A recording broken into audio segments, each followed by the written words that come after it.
Regarde bien cette scène. Une grande salle de réunion, des costumes taillés sur mesure, des regards qui pèsent lourd, et au centre, une femme en tailleur clair. Elle tient un stylo, sa main tremble à peine.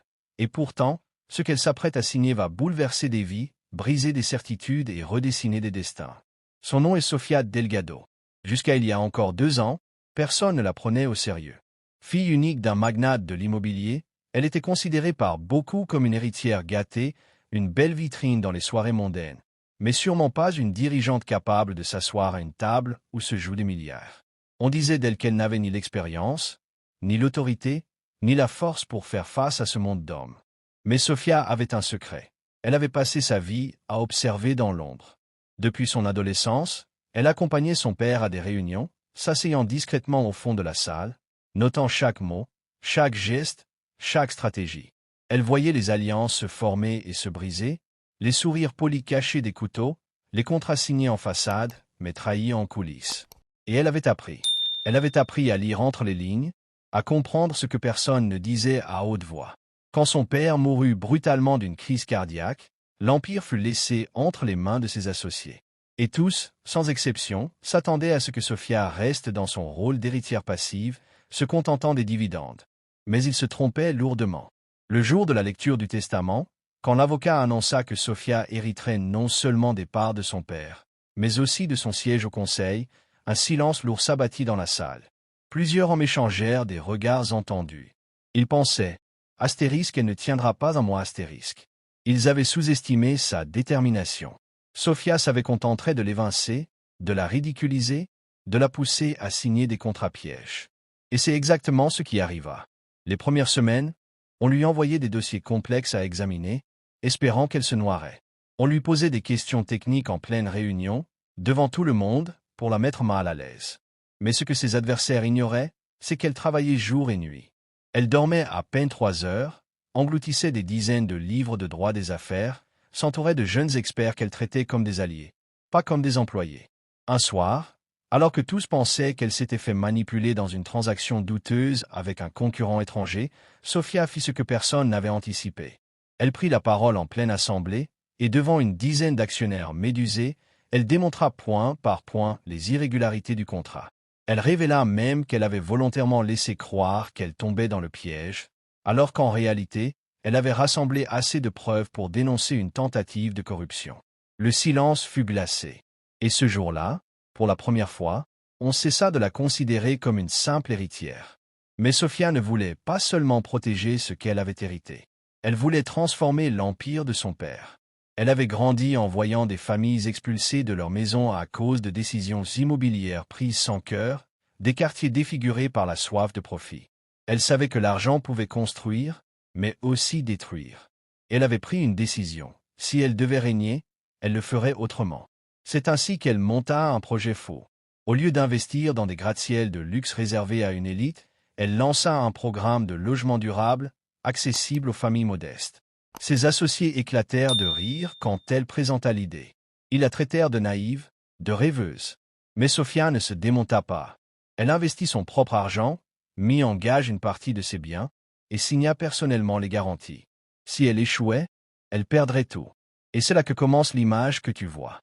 Dans cette salle de réunion, au sommet d'une tour vitrée qui domine la ville, Sofia s'apprête à signer un contrat historique. Autour d'elle, les regards sont lourds. Certains espèrent qu'elle échouera, d'autres commencent déjà à comprendre qu'ils assistent à quelque chose de plus grand qu'eux. Le document qu'elle signe officialise la plus grosse alliance jamais conclue entre son empire et plusieurs fonds internationaux pour financer des milliers de logements sociaux et écologiques. Ses mains sont fermes, son regard déterminé. Elle sait que ce moment sera gravé dans l'histoire de l'entreprise et dans sa propre vie. Quand l'encre touche le papier, elle ne signe pas seulement un contrat, elle signe une révolution. Mais l'histoire ne s'arrête pas là. Le succès de son projet fit trembler ses concurrents. Certains tentèrent de l'attaquer en justice, d'autres essayèrent de salir sa réputation dans les médias. On l'accusa même d'avoir trahi l'esprit de son père. Mais Sofia tenait bon. Chaque attaque la rendait plus forte, chaque humiliation passée nourrissait sa détermination. Peu à peu, les résultats parlèrent d'eux-mêmes. Les quartiers qu'elle avait reconstruits devinrent des exemples dans tout le pays. Des familles autrefois oubliées retrouvèrent une dignité, des enfants eurent enfin une chambre à eux pour rêver. Et les investisseurs, qui riaient autrefois de ces projets, commencèrent à affluer, séduits par une entreprise qui non seulement générait des profits, mais changeait la société. Alors quand tu vois cette femme, seule au milieu d'hommes qui doutaient d'elle, souviens-toi de ceci. Il n'y a pas de plus grande force que celle d'une personne qu'on a sous-estimée toute sa vie. Sophia n'a pas seulement hérité d'un empire, elle a écrit son propre règne. Et ce moment, figé dans cette salle de réunion, n'est pas la fin d'une histoire. C'est le début d'une légende. Mais tu crois que tout s'est arrêté à cette signature? Non. Pour Sophia, ce n'était qu'un champ de bataille remporté. La guerre, elle, ne faisait que commencer. À peine le contrat signé, les médias s'emparèrent de l'histoire. Les journaux titraient « Astérisque, la fille du magnate signe le plus grand accord social du siècle, astérisque ». Certains saluaient son audace, d'autres la dénigraient. On la traitait de manipulatrice, de marionnette, d'intrigante. Mais Sophia savait que chaque mot publié, chaque critique, chaque insulte, était aussi une preuve qu'elle dérangeait l'ordre établi. Et c'était exactement ce qu'elle voulait. Dans les coulisses, les anciens associés de son père fulminaient. L'un d'eux, un homme puissant nommé Ricardo Mendez, avait juré de la faire tomber. Pour lui, Sophia était un danger, pas seulement pour son portefeuille, mais pour tout le système qu'il avait contribué à bâtir.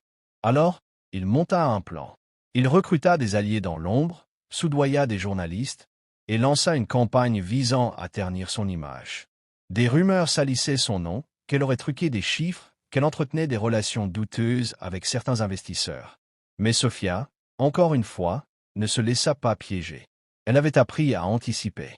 Avec son équipe de jeunes conseillers loyaux, elle traça chaque mouvement de ses adversaires. Elle savait que si elle voulait survivre, elle devait être 2 coups d'avance.